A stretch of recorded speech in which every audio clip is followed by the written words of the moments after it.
In today's video, I'm going to teach you how to make a website using Carrd. First, head to Carrd and open your dashboard. Click New Site to start from a ready-made layout instead of a blank canvas. In the Template Picker, switch to the Landing tab.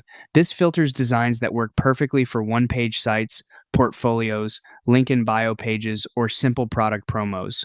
Browse a few, then when you find one that fits your goal, select it to open the editor. Inside the editor, make your edits. Replace placeholder headlines and paragraphs with your own copy, swap images or icons, and adjust colors, fonts, and spacing to match your brand. You can drag sections, tweak button labels, and update links so every call to action points where you want. A quick tip: keep text concise and preview on mobile as you go to ensure everything looks great on small screens. When you're happy with the layout, click the Publish icon at the top. In the Publish panel, add a clear title. This shows in the Browser tab and helps with search. Add a short description as well. This is used for previews when your link is shared. Next, choose what you want to do.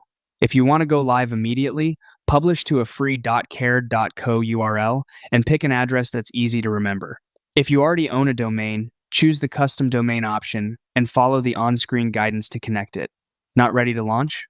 Save it as a reusable template so you can spin up similar sites later, or save it as an offline draft to keep working without publishing. Finally, click Save to confirm your choice. Carrd will either publish your site or store your draft or template, and you'll get a link if it's live. That's it. You've created and published a polished website in minutes.